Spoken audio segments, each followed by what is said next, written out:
내로남불 시어머니에게 속 시원하게 한방 되갚아줄 수 있었습니다.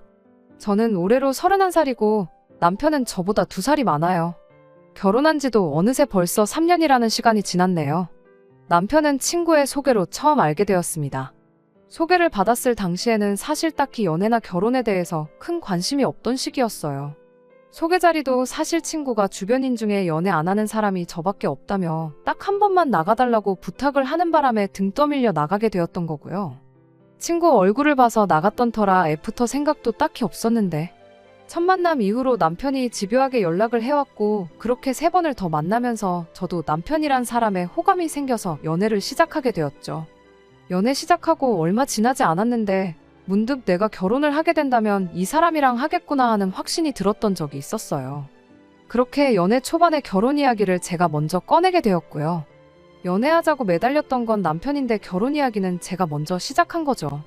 그리고 연애 시작한 지 8개월이 지났을 때 저희는 양가 어른들과 지인들의 축복 속에 결혼식을 올리고 있었네요. 저랑 남편 나이를 생각해보면 결혼도 꽤나 일찍 한 편이고 연애 기간도 짧은 기간에 속합니다. 결혼은 반반 결혼을 했어요. 남편이 그동안 회사 다니며 모아놓았던 돈 6천만 원을 가져왔고 저는 제가 모은 돈 3,500에 모자란 만큼은 친정부모님께 도움을 받아 정확하게 반씩 부담했습니다. 결혼 비용이나 신혼집 같은 걸 생각하면 사실 한참 모자라는 돈이었어요. 대출을 꽤나 많이 받아야 했지요. 이자 부담에 여러 가지 이유로 결혼 후에도 계속 맞벌이는 유지할 계획이었습니다. 저는 평범한 중소기업에 다니고 있었고 남편의 경우는 그래도 관련 업종에서 이름이 어느 정도 알려진 회사를 다니고 있었죠. 회사 규모도 적당히 크고 다 좋았지만 월급이 넉넉한 편은 아니었습니다. 제 월급이 200 조금 넘는 상황이었고 남편도 300만 원 정도의 월급을 받으며 일하고 있었어요. 둘이 합쳐도 대출이자 생각하면 벌이가 넉넉한 편은 아니었지요. 결혼 허락 받으러 갔을 때 시어머니가 제 월급에 대해서 물어봤던 적이 있어요. 사실 요즘 아르바이트를 최저시급으로 일해도 200만 원 언저리까지 번다고들 하잖아요? 반대로 생각해보면 당시 제가 회사 생활 3년 차였는데 고작 최저시급보다 조금 더 벌고 있는 상황이었던지라 제 월급에 대해서 스스로에게 조금 부끄러워했던 경향이 있었어요. 그래도 결혼 허락 받으러 간 자리에서 시어머니가 물어본 질문이었는데 그걸 숨기기도 그렇고 부풀려서 말할 수도 없는 노릇이었죠. 결국 주저하다가 사실대로 대답을 했죠.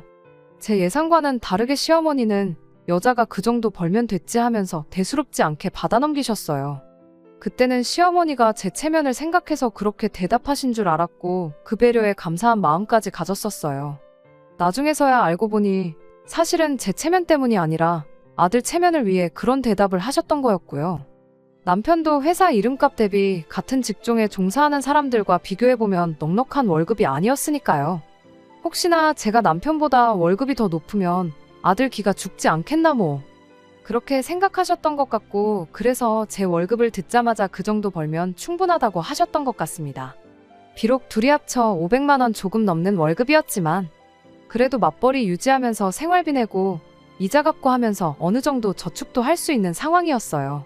그래서 원래 계획대로였다면 작년부터 자녀 계획을 시작해서 올해는 좋은 소식도 기다려 볼 법했는데 안 그래도 안 좋은 주머니 사정이었는데 생각지도 못한 악재가 겹치는 바람에 어쩔 수 없이 자녀 계획을 뒤로 미루는 결정을 내리게 되었습니다. 제가 회사를 잠깐 쉬어야 하는 상황이 생기게 되면서 결국엔 실직을 하게 되었거든요. 오늘 제 이야기를 하려면 이때의 이야기를 안 할 수가 없어요. 실직하기 전까지는 오히려 이제 집안에 좋은 일들만 가득하겠구나 싶었던 나날들의 연속이었어요.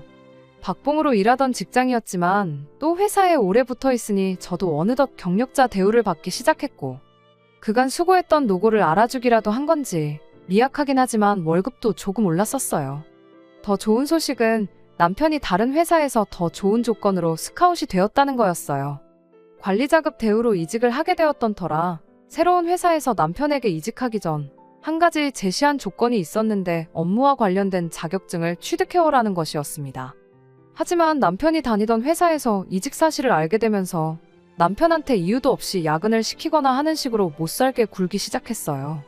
공부할 시간이 모자라다 보니 결국 남편은 퇴사를 결정했고요.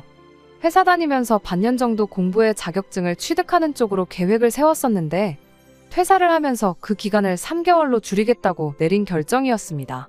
안 그래도 모자란 형편에 3달가량 남편이 월급을 가져오지 못하는 게 저희 가계부에 꽤나 큰 타격이긴 했지만 당장 이직을 하는 게 최우선적인 목표였다 보니 어쩔 수 없는 상황이었어요. 그러던 와중에 친정부모님께서 사고를 당하셨어요. 여름휴가 다녀오고 올라오는 길에 고속도로에서 교통사고가 크게 났었습니다. 다행히 목숨에는 지장이 없었지만 두 분 다 크게 다치셨어요. 1달 가까이 병원에 입원해 계셔야 했고 퇴원 후에도 한동안은 쭉 병원에 통원 치료를 다녀야 했습니다. 두 분 다 팔다리 쓰기가 힘든 상황이었기에 곁에서 간병을 해줄 사람이 필요했습니다. 고맙게도 남편이 자기가 두 분 간병을 하겠다고 자처해줬어요. 어차피 시험 공부 때문에 책상 하나만 있으면 되는 거 아니겠냐고 하면서요. 통원 치료를 위해 병원 모셔다 드리는 게 매일같이 가는 것도 아니니 친정집에 머물면서 두 분 필요할 때 수발 들어주고 나머지 시간에 공부를 하겠다는 계획이었습니다. 시험까지도 시간이 어느 정도 남아있었고 만에 하나 회사에 다시 출근하게 된 이후에도 장인 장모님 간병해줄 사람이 필요하면 그때 가서 간병해줄 사람을 구하면 되는 거 아니겠냐고요. 그런데 이 사실을 알게 된 시어머니가 그게 가당키나 한 일이냐며 반대를 하고 나섰습니다. 이러다 남편이 자격증 시험에라도 미끄러져서 이직도 못하게 되는 거 아니냐고 하면서요. 솔직히 저도 그 부분은 아예 생각을 안 해본 게 아닙니다. 똑같이 걱정도 됐고요.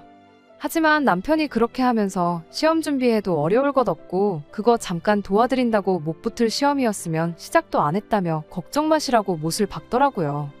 하지만 남편의 해명에도 시어머니는 이 상황을 끝까지 탐탁치 않아 하셨어요. 급기야는 저한테 따로 전화까지 하셔서는 내 눈에 흙이 들어가도 내 아들이 너네 부모 간병하는 꼴은 못 본다는 말까지 하더군요. 영 끊고 살 자신 있으면 어디 한번 니네 집에 내 아들 한번 보내보라는 소리도 서슴지 않으셨고요. 강경한 시어머니 태도에 저는 남편에게 이 사실을 전했고 남편이 다시 시어머니와 이야기해보겠다고 했습니다. 하지만 오히려 역효과가 났어요. 시어머니는 저에게 이젠 하다못해 고자질까지 하냐면서 내 아들한테 할 소리였으면 너한테 전화를 했겠냐며 더 노발대발하셨어요. 결국 저도 남편도 시어머니의 고집을 꺾을 수 없었습니다. 남편은 저에게 걱정 말라고 자기가 했던 약속은 지키는 사람이라며 알아서 해결하겠다는 말을 해왔어요. 친정부모님 퇴원날 맞춰서 남편이 짐 챙겨서 친정으로 향했고요. 모든 게 다 잘 해결되었으니 걱정 붙들어 매라고 하면서 말이에요. 저는 그 말을 철석같이 믿었는데 사실은 전혀 해결된 게 아니었습니다. 남편이 시어머니한테는 말로만 간병 안 하겠다는 식으로 둘러대기만 했던 거였어요. 그때그때 시어머니한테 가끔 걸려오는 전화만 넘기면 되겠다고 생각했었나 본데 문제는 저희 시어머니가 그렇게 호락호락한 사람이 아니었다는 거예요. 남편이 자기 어머니를 과소평가했던 거였죠. 남편 전화를 받고 시어머니가 바로 그 다음날 저희 집에 아예 짐을 싸들고 찾아오셨거든요. 퇴근하고 집에 도착한 제가 현관문 앞에서 무표정으로 저를 노려보고 있는 시어머니를 마주했을 때 정말 너무 놀라서 심장이 철렁하고 내려앉는 느낌이었습니다. 남편은 친정에 있는 동안 공부한다는 핑계로 시어머니 전화를 계속 무시하고 있었던 상황이었던 터라 시어머니가 설마 집에까지 찾아오셨을 거라고는 상상도 못했었고요. 시어머니는 당장에라도 제 머리채를 잡을 기세로 다가오더니 저보고 빨랑 앞장서라고 니네 친정에 내 아들이 가 있는지 아닌지 두 눈으로 똑똑히 확인을 해야겠다 하시는데 시어머니가 제 곁에 바싹 붙어있던 터라 남편한테 그 어떤 신호도 줄 수 없었고 결국 그렇게 시어머니 모시고 친정집에 도착하게 되었습니다. 이유는 안 봐도 뻔하겠죠. 아주 친정집이 난장판이 되었어요.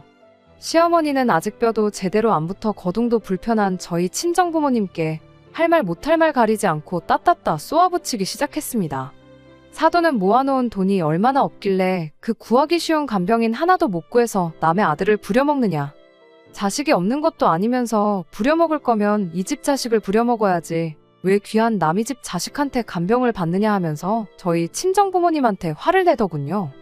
친정부모님은 이런 비하인드 스토리를 모르셨으니 난데없는 시어머니의 등장에 엄청 당황을 하셔서 제대로 대답도 못했어요. 남편이 어찌어찌 시어머니를 집 밖까지 끌고 나가서 그만 좀 하시라고 이를 키운 건 난데 왜 장인 장모님께 그러냐며 한 소리 했지만 시어머니는 현관문 너머 저랑 저희 친정부모님 들으라는 듯이 언성을 더 높이면서 아주 난리법석을 떨어댔습니다. 아무튼 그날은 어찌어찌 넘어가긴 했는데 문제는 그 이후였어요. 친정에서는 이런 어이없는 경우에도 불구하고 시어머니한테 먼저 사과부터 하셨습니다. 자초지종을 몰랐으니 사위의 호의가 고마울 따름이었고 애초 계획한 대로 간병인을 구할 테니 노여움 푸시라고요. 그런데 시어머니가 간병인도 쓰지 말라며 고집을 부리기 시작했습니다. 이러다 또 당신 모르게 당신 아들이 간병을 하게 될 줄 어떻게 아냐며 짐 싸들고 온 김에 당신이 저희 집에 머물며 직접 아들 공부하는 동안 뒷바라지를 해주겠다고 하시더니 제가 꼴도 보기 싫다면서 그동안 저는 친정에 머물면서 부모 간병이나 하라고 했거든요. 아들이 공부하는 동안 마음 약해지게 집에 얼굴 비칠 생각하지 말라고 하면서 말이죠. 시어머니는 집에 내려갈 마음이 없어 보였고 솔직히 저도 시어머니한테 많이 실망했고 화나는 게 있어서 그렇게 하겠다 했어요. 시어머니랑 남편이 집에 돌아가는 길에 남편이 저에게 눈빛으로 미안하다 사과를 하기는 했지만 그거 가지고는 풀릴 감정은 절대 아니었습니다. 친정부모님이 저한테 너까지 일을 안 하면 집에 수입이 없지 않느냐며 간병인 쓸 테니까 그럼 그동안 친정에서 지내면서 출퇴근을 하라고 하셨지만 제가 괜찮다고 직접 간병하겠다고 했습니다. 사실 그때까지만 해도 제가 회사에서 잘리게 될 줄은 몰랐거든요. 월급이 오르면서 당시 회사 사장이 장기 근속한 사람들은 특별 대우를 해줘야 한고 하면서 무급이긴 하지만 한두 달 정도 긴 휴가를 허락해주겠다는 말이 있었거든요. 원래는 이걸 나중에 아이가 생겨서 아이 태어났을 때 쓰겠다고 아껴두려고 했지만 상황이 그렇다 보니 어쩔 수 없이 미리 써버렸습니다. 그렇게 친정부모님 간병은 제가 하게 되었는데 세상에 한 달도 지나지 않아서 회사에서 청천벽력 같은 연락을 받게 되었습니다. 제가 하던 일에는 새 직원을 뽑았고 제 자리도 치웠으니까 쉬고 싶은가 본데 이번 기회에 한번 푹 쉬라는 말도 안 되는 해고 통보를 받았거든요. 그날 당장에 회사까지 찾아가 사장한테 먼저 괜찮다고 하지 않았느냐 따지기도 하고 죄송하다 빌기도 해봤는데 소용없었습니다. 장기휴가를 쓰란다고 진짜 쓰는 사람이 어디 있냐며 회사에 대한 열정이 부족한 사람을 직원으로 둘 생각 없다고 뻔뻔하게 나오는데 거기서 제가 무슨 말을 더 해봐야 쇠귀의 경읽기였습니다. 그렇게 저는 실직자 신세가 되었습니다. 친정부모님은 당신들이 괜히 사고에 휘말리는 바람에 제가 이렇게 됐다며 당신 탓을 하셨어요. 남편도 자기가 일 처리를 똑바로 못해서 일이 커졌다며 자책을 했고요. 친정부모님이 간병인 썼어도 똑같은 돈 나갔을 거라며 저한테 600만 원을 건네주시긴 했지만 따지고 보면 시어머니 탓이 제일 컸는데 막상 시어머니는 제 실직을 두고 그깟 돈 얼마 벌지도 못하는 걸 회사라고 다녔냐며 이참에 전업주부 하면서 내 아들 내조나 잘해주라고 나오더군요. 하고 싶은 말이 잔뜩 있었지만 다 참았습니다. 그나마 다행이었던 건 어느덧 친정부모님도 제 도움이 필요 없어지셨고 남편도 다시 출근을 하게 되었다는 사실이었어요. 이직 조건도 좋아서 월급도 300만 원에서 400만 원으로 오르긴 했지만 암만 제 월급이 최저시급 정도밖에 안 되는 박봉이라 할지라도 둘이 벌어서 501대랑 비교하면 오히려 벌이가 줄어드는 거잖아요. 대출도 대출이지만 저금도 액수를 크게 하고 있었는데 여유가 오히려 더 없어졌습니다. 저도 새로운 직장을 구하겠다고 가만히 보고만 있지는 않았지만 몸담았던 직장이 별 볼 일 없는 회사였던 데다가 제 나이도 있다 보니 새 직장을 구하는 게 보통 힘든 일이 아니더라고요. 그렇게 1년 정도 아르바이트와 취직 준비를 병행하며 노력했지만 결국 취직이 되지는 않았습니다. 결국 취업을 포기하고 전업주부 생활을 하기로 했어요. 어쨌든 결혼하면서 저희가 세워놓았던 인생 계획도 있었고 남편도 결혼 3년 차가 되니까 예정했던 대로 아이를 갖고 싶은 마음이 더 컸나 보더라고요. 새로 취직이 되면 되는 거고 아니면 아닌 거니 조급해하지 말고 천천히 새로 계획을 세워보자고 저를 다독여줬습니다. 시어머니 한 번에 고집에 꼬일 대로 꼬여버린 인생 계획이었지만 그래도 남편이 언제나 최선을 다했고 저한테도 이토록 잘했기에 우리 둘만 힘을 낸다면 앞으로 다 잘 풀릴 거라 생각했어요. 시어머니하고는 그날 사건 이후로 개인적으로 서로 전화는커녕 얼굴도 안 보는 사이가 되었던 터라 고부간의 갈등 문제는 크게 걱정이 되지 않았습니다. 지난 시간 동안 시댁에 일이 있으면 남편 혼자 다녀오는 식으로 지내고 있었고 저도 언젠가부터는 시어머니라는 존재를 잊고 지냈었는데 최근 언젠가부터 시어머니한테 매일같이 전화가 오기 시작했습니다. 1년이 넘는 시간 동안 연락 한 통 없이 지냈고 남편한테도 저를 괘씸한 며느리라 칭하며 평생 둘이서 서로 얼굴은 볼 일 없을 거라 호언장담하셨던 분이 이렇게 매일같이 연락을 해오니 솔직히 다른 속내가 있는 건 아닌가 하는 의심도 들었어요. 걸려오는 전화를 계속 무시만 하고 있다가 혹시나 싶어 남편한테 뭐 알고 있는 거 있느냐고 물어봤는데 남편도 전혀 감도 안 잡힌다며 모르겠다고 하더라고요. 조만간 시댁 찾아가 무슨 일인가 물어보겠다고 하길래 그러라고 했죠. 그러다 얼마 뒤에 남편이 생각지도 못한 소식을 가지고 왔습니다. 시어머니가 그동안 저한테 너무 미안했고 그때 일을 사과하고 싶다고 저한테 계속해서 연락을 했던 거라 하는 거예요. 놀랍기도 했지만 솔직히 그때까지도 별 믿음이 가지는 않았습니다. 제가 연락을 피하긴 했지만 전화만 안 받았을 뿐 문자를 보낸다던가 직접 찾아온다던가 하는 식으로 다른 연락을 취하는 길도 있었을 테고 아니면 제가 몇 주 동안 걸려오는 연락을 다 무시하고 있을 때 아들인 남편한테 저랑 중간다리를 놔달라던가 하는 식으로 말을 꺼냈으면 일이 더 빨랐을 텐데 말이에요.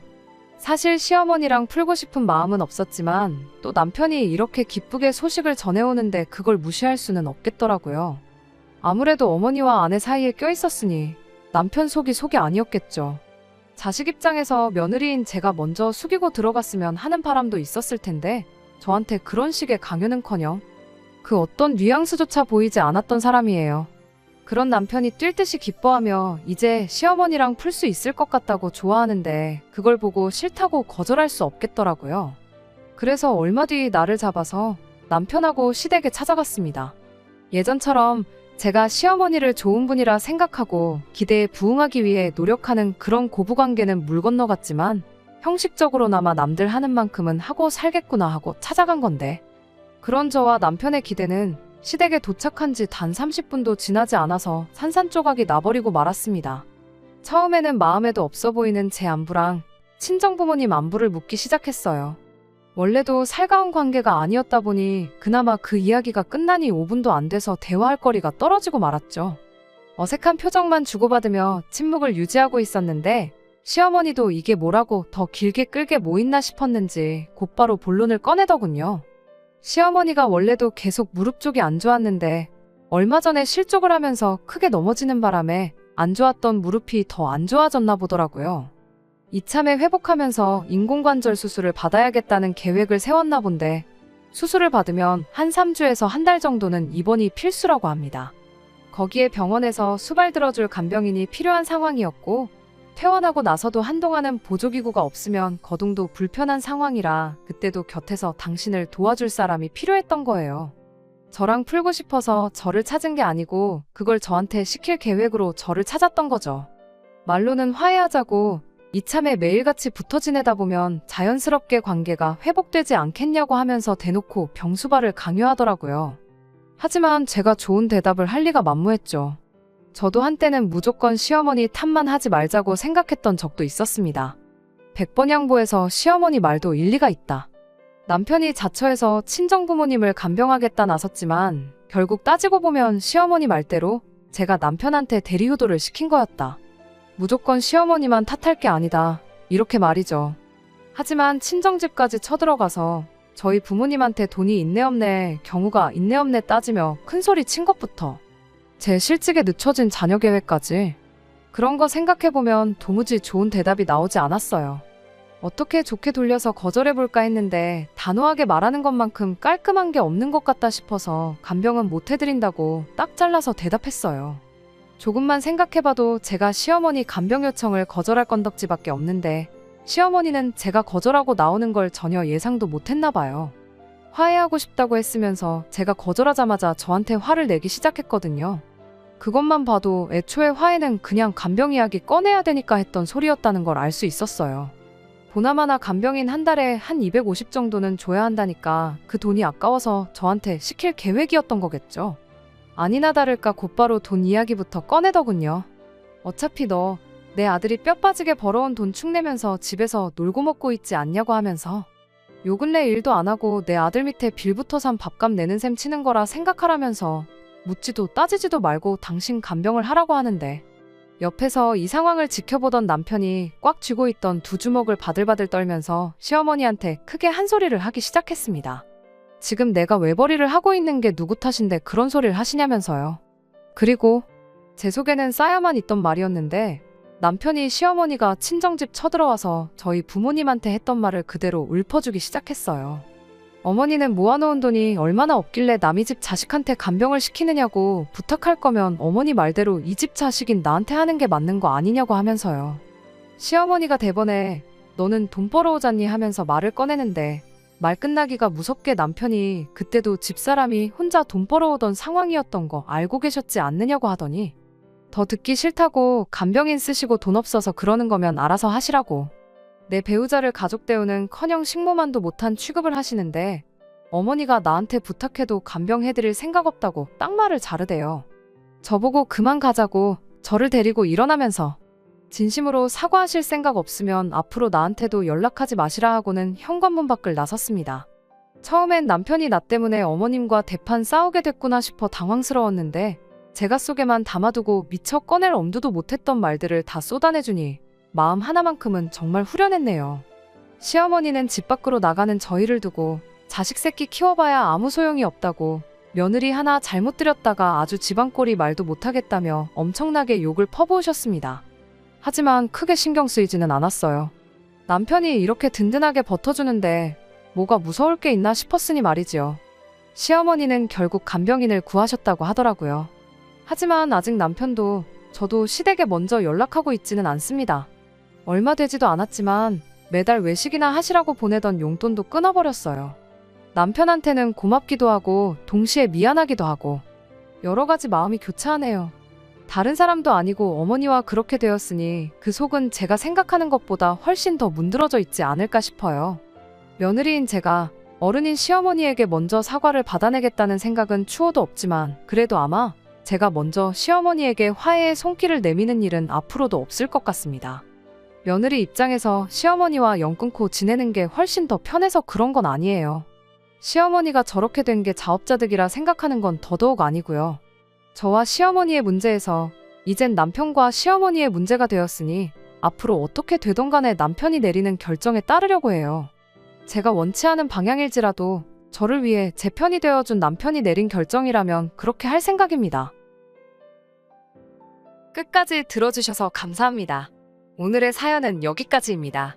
구독과 좋아요, 알람 설정 부탁드리고 더 좋은 사연으로 다시 찾아뵙겠습니다. 감사합니다.